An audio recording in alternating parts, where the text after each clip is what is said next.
Olá, seja muito bem-vindo a este humilde canal. Aqui quem vos fala é o Davi. E meus nobres irmãos, se você estiver apressado, se você tiver coisas para fazer, não puder prestar atenção 100% a esse vídeo, eu recomendo que você não assista ele agora. Eu acho que eu nunca vi em outro YouTube dizer não assiste o vídeo se você não pode olhar para ele, se você não pode prestar atenção. Mas eu digo, porque eu quero que você entenda o que é que acontece com o nosso país. De cara eu já digo que esse deve ser um dos vídeos mais importantes que a gente fez esse ano. Eu quero estampar a dica do nosso querido irmão aí na tela. Rafael Pensador, desde já fica aqui o nosso abraço a esse irmão de fé e batalha. Como o nome dele diz e realmente ele prova com suas dicas, é um pensador de fato. E ele já sabendo a entrega que querem fazer do nosso país, ele manda essa matéria que está na O Globo. Veja só. Correios. Governo decide privatizar 100% da estatal em um só leilão. Empresa será vendida apenas a um comprador, com CFM previsto para março. O projeto precisa ser aprovado pelo Congresso e envolve mudanças na regulamentação. Quem está gadificado vai dizer, graças a Deus, agora vai para frente. Pensando só no aqui e agora, só nele mesmo. Eu, como moro aqui no Nordeste, a gente tem uma dificuldade muito grande para peças. Para você ter uma noção, eu devo estar comprando aí na faixa de 50, 70 mil de mercadorias online. Infelizmente, essa é a minha realidade hoje. Eu compro muita coisa. Então ninguém venha me dizer que eu não sei o que é ser prejudicado pelos Correios. Eu sei o que é. Só que eu tenho o pé no chão, eu tenho consciência, eu pesquiso e sei que a situação dos Correios é proposital. Eu converso, inclusive, com os carteiros quando vem entregar. Eles dizem, olha, falta material, equipamento sucateado. Parece que não há um bom senso dentro da própria administração para fazer um bom serviço. Você vê que tinha até outros serviços, né, o Sedex 10 e outros, e foram todos tirados, propositalmente, porque a ideia é privatizar. E contradizendo aquelas pessoas que dizem, mas isso dá prejuízo. A matéria da própria mídia mostra que, muito pelo contrário, os Correios dão lucros e lucros bilionários, como está aí estampada na própria G1. Correio registra um lucro de 1,53 bilhão em 2020. Aí eu faço a pergunta do velho Bolsonaro, antes dele se vender, quando ele ainda era deputado e dizia que não tinha dinheiro para ir para o Paraguai. Como o governo abre mão disso? 1,53 bilhão, quase 2 bilhões. Bezão mesmo, de bilhão. Por que o governo abre mão disso? Imagine que já tivesse privatizado. Esse quase 2 bilhões não viria em nada para os cofres públicos. Iria para os cofres das 13 famílias. O governo teria uma participação mínima nesse lucro aí. Lucro, dinheiro. Mesmo taxando, as pessoas podem dizer, mas o governo pode taxar, garantir o seu. Irmão, ninguém compra para ter prejuízo. Eles vão entrar nessa fatia do bolo. O mercado online, qualquer pessoa que tenha 2 neurônios funcionando, raciocinando, que não seja um intrigado do outro, sabe que o comércio online ele só expande. Eu chego a atrever-me a dizer que logo logo os comércios físicos vão diminuir para menos da metade. Cada vez a demanda, até porque o sistema está trabalhando para isso, para prejudicar cada vez mais aquela pessoa que tem o seu comércio físico, que ela é obrigada a ter funcionário, a estar regulamentado pela prefeitura e etc, e avarar o funcionamento, um monte de exigência, enquanto que online você tem a mercadoria ali, envia e acabou, não tem burocracia nenhuma. Você trabalha praticamente sozinho. O próprio sistema dificulta, em vez de incentivar o pequeno comerciante, o empresário nacional, isso aí eles querem ver lá embaixo, no chão, quebrado. Por quê isso acontece? Já digo de antemão. Porque esse 1,53 bilhão que a estatal lucrou no ano de 2020, os Correios, para eles meterem a mão nesse dinheiro, esse dinheiro faz uma curva muito grande, entende? Tem que passar pela mão de um, de outro, para que não dê ruim para eles. Quando isso é privatizado, a empresa que comprou, como você viu, eles não privatizam como alguns sonhadores, a livre comércio. Vamos abrir, deixa todo mundo competir, como se os empresários, os grandes empresários internacionais, realmente competissem entre si. Uma cidade pequena como a minha, Caruaru, Pernambuco. Os grandes políticos se reúnem, fazem acordos. Imagine grandes empresários, donos de postos de gasolina aqui, faz monopólio. Olha, vamos cobrar tanto. Ninguém cobra menos, não. O que cobrar menos, a gente vai jogar fiscalização em cima todo dia. É assim que acontece aqui. E muita gente dessa cidade sabe que acontece isso nos postos de gasolina dessa cidade. E deve acontecer na sua também. O rico, ele é inteligente.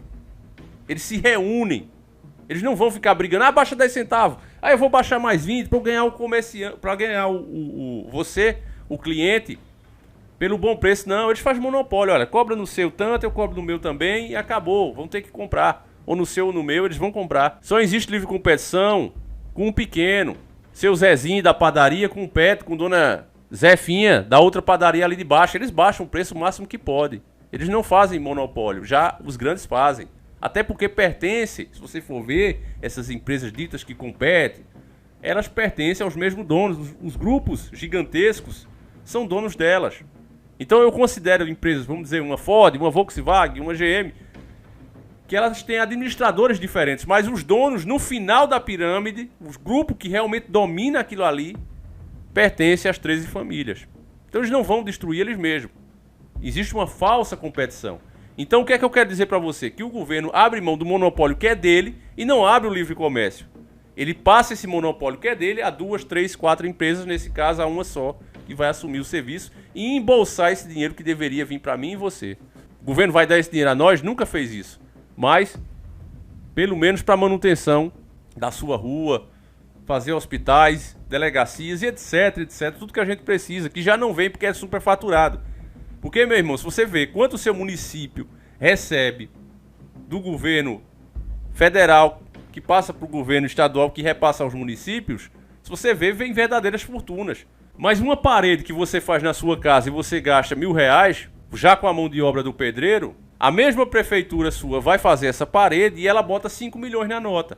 É por isso que o dinheiro não rende, mas que ele entra. Ele é desviado dessas formas, com a superfaturação, com isso, com aquilo. O povo sempre dá seu jeitinho. Agora, se já fazem isso, tendo dinheiro em abundância, 1,53 bilhão só do Correio. Se já fazem isso, entrando dinheiro, e quando não entrar, o que é que eles vão fazer? Vão tirar das suas costas. Eu vou agora trazer uma das fontes do conhecimento do Dr. Enéas. Já tentei fazer isso, inclusive. O YouTube foi e bloqueou o vídeo, porque o sistema ele faz de tudo para usar qualquer coisa para tirar o teu vídeo do ar. Então, usar direitos autorais. Então, eu não vou colocar as imagens de forma alguma. Vou colocar apenas o áudio. E ainda vou dar uma modificada na voz. Mas você verá o Adriano Benayon, que seria o ministro da Economia do nosso saudoso Dr. Enéas, que estudou muito com ele, com o Dr. Batista Vidal, verdadeiros nacionalistas e especialistas, doutores em economia, que é uma coisa que, quando eu apoio aqui o Cabo Daciolo, eu sei separar muito bem. O Cabo Daciolo é o que se tem. Está muito longe de ser um Dr. Enéas. Eu jamais fiz essa comparação. Jamais. Você vê que Dr. Enéas tinha toda uma postura, um preparo, uma equipe que governaria com ele. Olha, isso aqui vai ser meu ministro. Olha, eu estudo com esses aqui. A gente não vê isso no Cabo Daciolo, infelizmente. Embora seja um homem que já esteja desperto em relação a quem realmente governa esse mundo, ao sistema que existe, está muito longe de ser Dr. Enéas. E eu faço essa crítica construtiva aqui, para que ele realmente comece a se preparar também, não só de forma espiritual, mas também nessa área física. Precisa. Quem é o seu professor? Com quem você estuda, Daciolo? Para um dia, se conseguir uma cadeira de presidência, para Deus nada é impossível, quem vai governar com o senhor? Se ele estiver vendo esse vídeo, essa pergunta que eu faço, se quiser aparecer aqui um dia também, tá, o canal tá de portas abertas. Eu não costumo fazer live, mas se quiser me mandar um videozinho, a gente reposta aqui na mesma hora. A gente fala aqui com uma pessoa que apoia, inclusive, mas que tá longe, tem que mostrar mais preparo pro povo. Pode ter certeza que a votação seria muito mais expressiva, né? Nós juntos conseguimos já colocar o cara na frente de Marina Silva. O sistema ficou com medo. É por isso que essa eleição tá perigando agora, que o Cabo Daciolo não consiga nem se candidatar. Mas enfim, eu quero que você preste atenção no que o Adriano Benayon vai falar, mestre do Dr. Enéas em economia, fonte do conhecimento dele. Eu quero que você preste atenção, porque é impossível você entender, não importa quem você seja, se seu QI é mais de 8 mil, não interessa. Se você não conhece o passado, você não pode compreender o presente e jamais prever o que vai acontecer no futuro. Já é difícil você prever, conhecer dos fatos, imagine se você conhecer o passado. E outra coisa, não importa que esses vídeos tenham 50 anos, daqui a mais 50 anos para frente, em 2071, esses vídeos estarão mais atuais do que estão hoje. Porque verdades são assim, quanto mais passa o tempo, mais atualizada ela vai ficando. Mas ela mostra que é verdade, até porque a verdade vai sendo proibida de ser dita. Veja o sufoco e os caminhos que eu tenho que fazer aqui. Tá certo? Então vamos ouvir aí o áudio. Vou colocar só o áudio para você ver. Vamos lá. Adriano Benayon, diga uma coisa para quem nos vê. O que é a tragédia do terceiro mundo? A tragédia do terceiro mundo é ter sido espaço de exploração por parte de potências centrais. Na realidade, não existe país que tenha se desenvolvido, que seja, portanto, desses que orgulhosamente é posto ali, chamado de primeiro mundo. Não há nenhum desses países que tenha sido objeto dessa exploração, dessa ocupação do seu espaço e, pior, da sua cabeça. Há que libertar-se do centro para que o próprio país se torne um dia centro. Resumindo e simplificando, o que ele está dizendo é que nenhum país que hoje é potência mundial teve a sua alma roubada, suas riquezas drenadas e feito uma lavagem cerebral, convencendo as pessoas que isso é a solução, como é feita no Brasil. Nenhum país que hoje é primeiro mundo passou por isso, assim como é feito no Brasil antes e hoje. É isso que o Adriano está dizendo. Já que você está quebrando mitos, quebre também o de que o Estado é, por natureza, incompetente.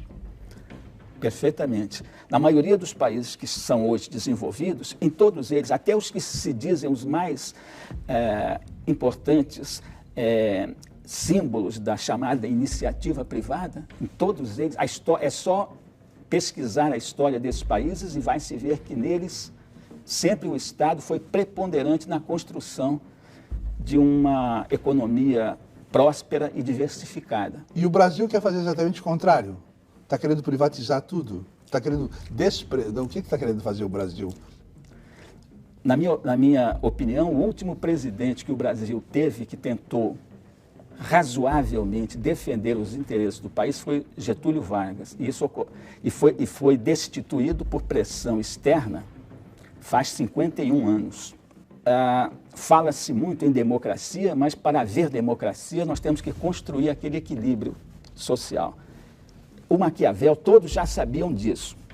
Se você não tiver um bom número de ricos e de classe média, você não pode ter democracia. Se a riqueza for privilégio de meia dúzia, e no nosso caso é pior, porque essa meia dúzia cada vez é menos brasileira e mais estrangeira. É outro aspecto. Mas, de qualquer maneira, mesmo abstraindo essa questão do nacional e estrangeiro, se você só tem meia dúzia com toda a riqueza, toda a democracia que você puser ali é puro teatro, e teatro de qualidade não muito boa. Não? Você disse que não se incomoda com a ditadura Getúlio. Também não se incomodou com a ditadura militar? Por vezes. Traduza. Me incomodei muito no começo porque o primeiro governo militar foi transado por interesses estrangeiros. As transnacionais que haviam entrado com os incentivos absurdos do governo títere que surgiu após o Getúlio e depois também com o Juscelino, quer dizer, elas tinham entrado aí, começado a entrar em grande escala aí, e o que acontece com o governo militar? Rebenta-se com grande parte das empresas nacionais para que o terreno seja ainda mais facilmente ocupado pelo capital estrangeiro. Resumindo, meu irmão, só foi possível a ditadura militar aqui no Brasil porque nos comprometemos a permitir a entrada dessas empresas internacionais aqui dentro e a destruição das nossas próprias empresas realmente nacionais. É por isso que você hoje não tem mais uma marca de carro como se tinha tantas antigamente, a Puma, a Gugel e outras, hoje não tem mais, porque essas empresas internacionais entraram de fato no país. Nosso país foi dominado e a gente nem percebeu.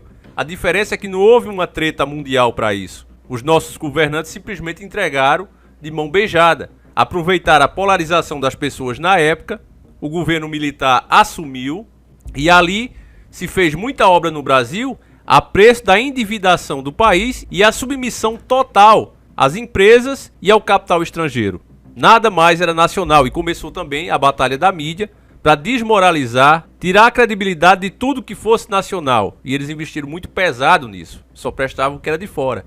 De especialista de saúde até uma simples empresa que vende produtos. Essa entrevista é longa e o repórter, como faz parte da mídia, ele fica o tempo todo usando a questão da ditadura para atacar o entrevistado. Então essas partes de manipulação da mídia a gente corta e vamos ao que interessa.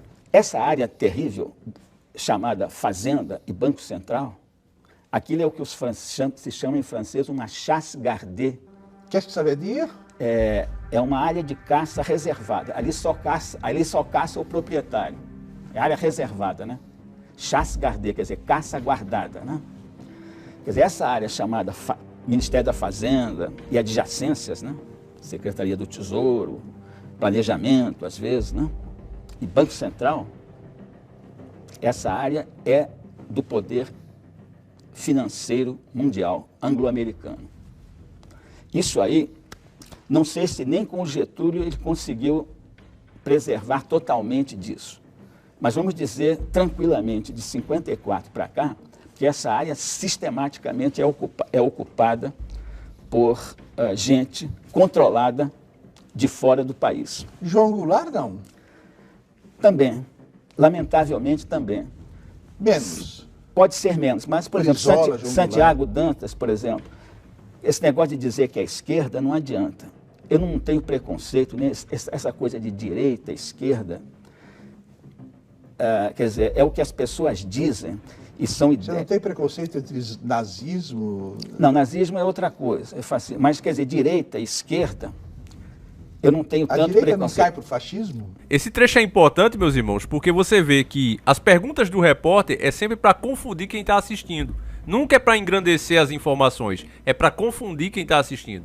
Por ele dizer que esquerda e direita é uma farsa, é o que a gente fala aqui, não existe isso de fato no Brasil, muda apenas detalhes de lidar com o povo, que são importantes sim, eu tenho falado isso aqui no nosso canal. Mas nas questões globais, os dois servem ao mesmo sistema. Praticamente, o Adriano Benayon está dizendo isso, que uma democracia que está ali para servir ao povo, para engrandecer uma nação, ela não pode ter apenas uma ideologia fixa, ela tem que ter equilíbrio entre todas. Ponto final, você tem que permitir que as empresas internacionais, ou seja, o capitalismo, venham para cá também, mas que não engulam as nossas nacionais. Então você tem que regulamentar, ao mesmo tempo que cada pessoa deve ter as suas condições pelo seu próprio esforço e pelo seu trabalho, mas você também tem que prestar assistencialismo àqueles que não conseguem por uma doença, porque sofreram uma grande tragédia na sua família, e etc, e etc. Coisas ruins, como se diz a palavra, perdão, merdas acontecem. Então, para essas pessoas necessitadas, também tem que se prestar um assistencialismo. Então, diante da nossa realidade, fica comprovado que você não pode segurar apenas uma ideologia, capitalismo, socialismo, comunismo. Você não pode segurar apenas uma ideologia e querer implementar ela como se fosse um evangelho. É preciso equilíbrio. Mas aí, não é por conta dessa declaração que o repórter trabalha para a mídia, ele tem que dizer, então aí já compara lá com Hitler, que não tem nada a ver com a conversa, totalmente diferente. Mas o Adriano Benayon, um homem educado, né, não dá aquelas respostas que merecia, que o doutor Enéas com certeza daria. Mas enfim, vamos continuando. Não necessariamente, como a esquerda também não necessariamente cai para os seus extremismos, né? Aliás, é um papo que eu gosto até de evitar, porque essa coisa, sabe por quê? Sabe por quê? Mas eu não evito não, sabe por quê? Porque exatamente essa dicotomia, essa briga de esquerda e direita, ela é um instrumento fantástico nas mãos do poder que nos domina. Vocês entendem, irmão, o que é que eu falo aqui? De onde vem a minha fonte de conhecimento e por que o canal tem se tornado, inclusive, chato para algumas pessoas que preferem o fantástico, o fantasioso, o fora da realidade. Eu vejo, inclusive, pessoas dizer assim, eu não tô sentindo emoção, achando que isso aqui é uma série como The Walking Dead, como o filme do Armagedon. Isso aqui não é pra você sentir emoção não, meu irmão. Isso aqui é pra você sentir a realidade.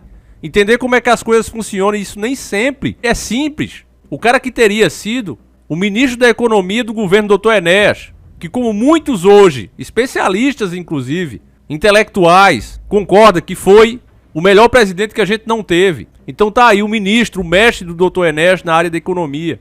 O cara falando exatamente o que a gente diz aqui todos os dias. A polarização entre esquerda e direita hoje está fazendo as pessoas permitirem que esses governantes que estão aí vendidos, todos eles, trabalhem entregando a nossa nação e as pessoas são instigadas, influenciadas a não criticarem e não os cobrarem, porque do contrário estarão compactuando com o outro lado. Vejam que eles alimentam cada vez mais essa treta toda entre esquerda e direita, que é para o povo não perceber o que está sendo proposto por ambos os lados.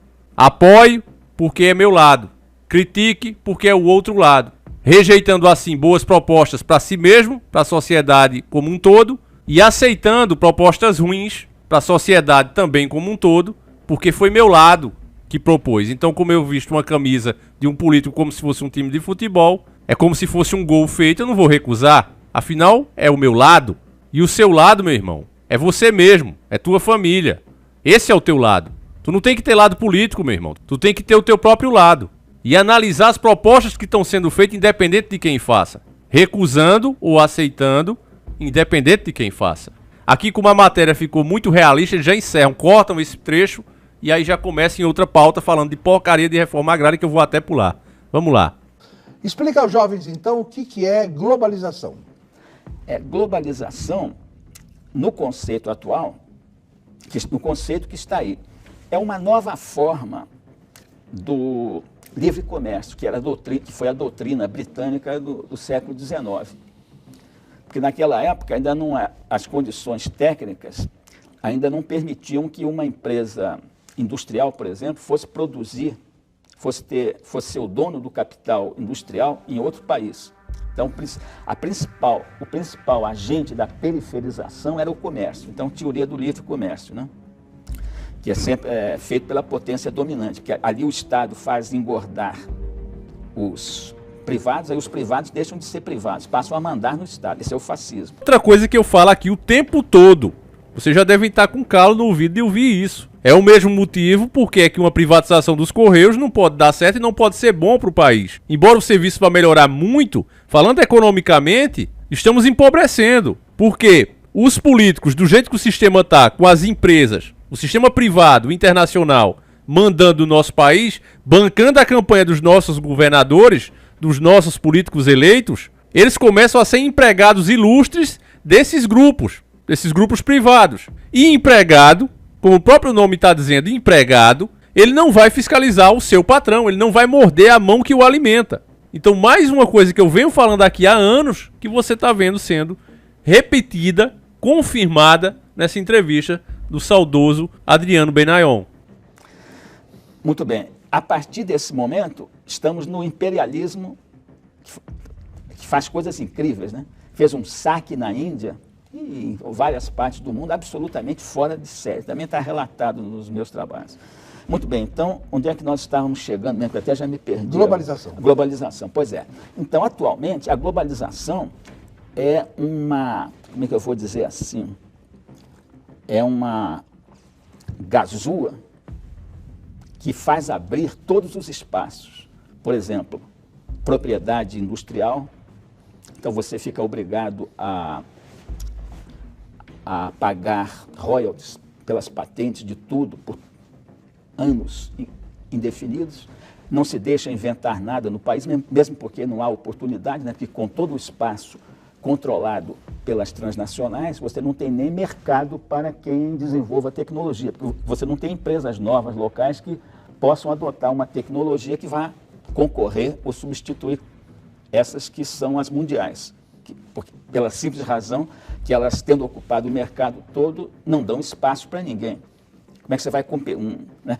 Por exemplo, você faz um investimento de pesquisa e desenvolvimento, você vai levar 10 anos para ter um retorno. Como é que uma empresa pequena vai aguentar isso, estando o mercado ocupado por gigantes mundiais? Impossível. Quer dizer que globalização não é uma coisa útil? A globalização é uma coisa terrível. Nós só teremos desenvolvimento econômico, social e político, que tudo anda junto. Esse negócio de político e econômico separado é malandragem. Você acha que o poder sabe essas coisas que o senhor está falando? Algumas pessoas do poder devem saber. E atuam como? Atuam como profissionais. Que nós vemos o tempo todo na prática. Ainda pior na questão da saúde. Hoje os laboratórios gigantescos, internacionais, é os únicos capazes de produzir novas medicações. Porque a burocracia, os órgãos que regulamentam, exigem tanta coisa que fica simplesmente impossível de um profissional autônomo, de uma empresa, mesmo que seja de médio porte, conseguir sozinha. Ela vai precisar sempre de um grande grupo internacional para conseguir aprovar alguma medicação. Lembra daquela medicação que tinha aqui para o câncer mesmo, que foi proibida?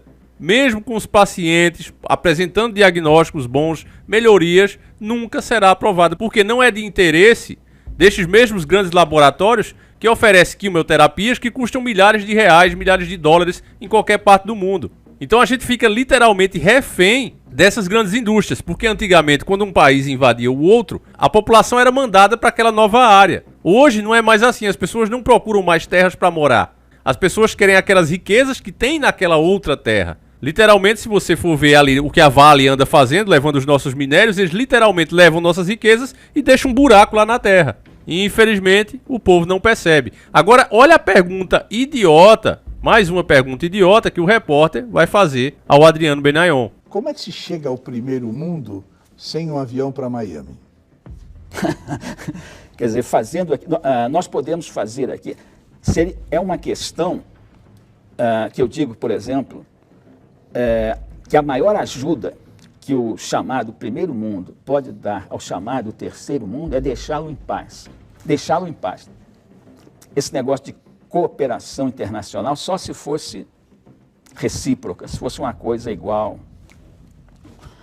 A chamada ajuda é um dos ardis mais terríveis para que o país periférico tenha a sua dominação cada vez maior, sofra uma dominação cada vez maior. Então, sem ir a Miami é o seguinte, aliás, se chegar em Miami vai encontrar um subdesenvolvimento desgraçado também, mas naquele contraste, né, com aquelas mansões que agora estão inundadas, aquela coisa toda. Né? Mas vamos deixar a digressão de parte, senão vai o tempo todo aqui. Né? Então é o seguinte, nós temos todas as condições, temos recursos naturais, os mais fabulosos do mundo. Eu diria o seguinte, o Brasil mal administrado, agora, independente da interferência externa, o Brasil mal administrado, repito, ele cresceria a 10% ao ano, empataria com a China. E como ele está bem administrado? Não, ele não está administrado, ele está desadministrado. Ele está administrado para ser subdesenvolvido. O Brasil, com a sua fabulosa dotação de recursos naturais, ele é objeto de sistemática manietação para que não os use, para que os deixe à mercê dos tais que se dizem de primeiro mundo. É isso aí. Que é uma prova maior recente do que ele acabou de falar, basta lembrar da nossa base de Alcântara que o Bolsonaro simplesmente cedeu, doou para os caras. Liberamos, por exemplo, para o povo lá do Pastel de Vento, do Zóio Empuxado, a entrada aqui no nosso país, sem a necessidade de visto de nada. E o que é que ganhamos em troca? Absolutamente nada. Os nossos governantes agem como se fossem bonzinhos, não são bons para o próprio povo, mas querem ser bons para o povo de fora. Como assim? Porque essa decisão, essa ordem vem dos seus verdadeiros patrões, que são essas empresas. Olha, eu quero isso e acabou, os caras vêm e aplicam aqui no nosso país. Então é como ele falou, se tivesse uma má administração, o Brasil, por ser um país muito rico, você colocasse uma pessoa completamente idiota lá, ela ainda cresceria pelo menos 10% ao ano. Mas o Brasil está sem administração. Ele está debaixo de uma ordem que vem de fora. Como o Dr. Enéas dizia, ele obedece um comando alienígena. Entende, meus queridos irmãos? E não falando ao pé da letra. Não é alienígenas de verdade, mas são os donos do mundo, os poderosos, dizendo o que é para fazer e o que não é para fazer aqui dentro. Adriano, o que é um democrata, hein? Para termos alguma coisa parecida com democracia, nós temos que arranjar mais povo em condições. Ou seja, povo que tenha capacidade profissional, técnica e econômica. Então você vai arranjar povo para poder exercer a democracia. Agora, você mantendo o povo, como eles dizem, ignaro, só no clientelismo, só ganhando ali, né? Ali ele vai ser massa de manobra. Isso aí não é democracia. Adriano, então vamos à filologia da palavra populista. O que é populista? Populista é um jargão aí da USP, de outros aí, para desqualificar determinados políticos que tentam fazer alguma coisa um pouco mais, assim, que ajudar um pouquinho o povo, né? Quer dizer, então eles dizem que é populista. Agora, os bacanas, que não são populistas, são os que entregam tudo, nessa visão. No Brasil, a política monetária e fiscal são agentes patológicos transmissores da penúria. Perfeitamente. O senhor falou isso, explica. É um exemplo fantástico. O Japão tem uma dívida, uma relação dívida-produto de quase 200. Quer dizer, a dívida pública é quase 2 vezes o PIB do Japão. E a taxa de juros é negativa. No Brasil, a relação dívida-PIB é 50%. E o Brasil paga a maior taxa de juros do mundo. Vai explicar isso? Então, veja bem se não é pior do que pornográfico o que eu estou comentando. Pior do que pornográfico. Bom, então, veja bem como é que... Pornografia às vezes é boa, né? A pornografia é boa. Por isso que eu estou dizendo pior. Quer dizer, talvez nem dê para comparar. A comparação é infeliz. Me diga uma coisa. Mas ele só... Posso completar? Claro. Então, é o seguinte, para responder direitinho a sua pergunta. Claro. Então, arbitram-se essas taxas de juros. Com isso, o setor público paga 150 bilhões de juros a mais do que deveria pagar. Essa taxa de juros se reflete na taxa que os privados pagam. Então, são mais 150 bilhões que o povo aqui paga de excesso de juros. São aqueles 300 bilhões. Esse dinheiro, veja bem, com 4 bilhões de reais por ano, você faria um investimento aqui, por exemplo, na energia de biomassa, que substituiria todos os combustíveis de petróleo em 10 anos. Você criaria 15 milhões de empregos ao final do período, com 4 bilhões. Para você ter uma ideia do que são esses 300 bilhões que são atirados pelo ralo. E não é a única coisa. Bom, então onde é que vem a política fiscal? Você tem, ao mesmo tempo, a carga tributária mais alta do mundo, para quê? Para 50%, por exemplo, 50% da Receita Federal ser destinada ao pagamento desses juros absurdos. Isso é saqueio. Isso não é, economicamente ou de qualquer outra maneira, não é explicável. Adriano, quer dizer que o Milton Friedman tem razão que não se deve ter subsídios? Veja bem, os subsídios, em alguns casos, são válidos. O que não é válido é subsidiar os que já dominam tudo. Que o sistema faz isso. O sistema ele só subsidia... Agora, por que o Brasil está tão bem com os investidores estrangeiros? Não, bom, veja bem, se você recebe em seu apartamento, na Lagoa ou aqui nos Jardins, recebe umas pessoas, essas pessoas levam tudo do seu apartamento, tudo que desejam, elas não vão ficar zangadas com você. Com certeza, meus nobres irmãos, você que acompanha o nosso trabalho, você que já viu os discursos de Dr. Enéas que nós mesmos mostramos aqui, sabe que é exatamente o que ele dizia. Porque todos os nacionalistas são unânimes nisso, meus irmãos. O que aconteceu no nosso país foi como se aves de rapinas se apropriasse do nosso tesouro, de tudo que era riqueza nacional, e aqueles que deveriam proteger, têm a confiança do povo para evitar que isso aconteça, entregam tudo. Por isso é que veio o sucateamento das nossas forças armadas, a bandidolatria incentivada pela própria mídia. Tudo isso para que a Matrix dentro do Brasil impeça a população de pensar no que realmente acontece. No porquê de você só ter condição de ter tal coisa, de morar em uma casa de aluguel, por exemplo, mesmo trabalhando todos os dias, suando. Porque, meu irmão, coloca uma coisa na sua cabeça. Se você trabalha todos os dias, se você é uma pessoa esforçada, e você não está tendo o que você quer ter, é porque o errado não é você, mas sim o país onde você mora. Mais precisamente, quem administra esse país.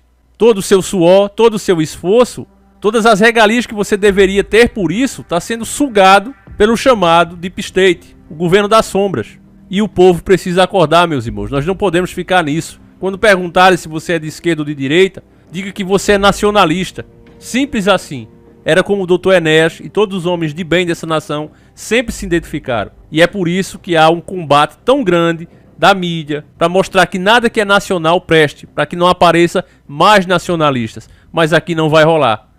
Então eu peço que você reconheça o nosso trabalho. Não é fácil fazer um vídeo desse, eu tenho que me desdobrar, pensar em maneiras de como conseguir fazer esse conteúdo chegar até você, porque eles usam tudo. Discurso de ódio, ofensiva a pequenos grupos, direito autoral, etc, e etc, tudo para banir o nosso vídeo.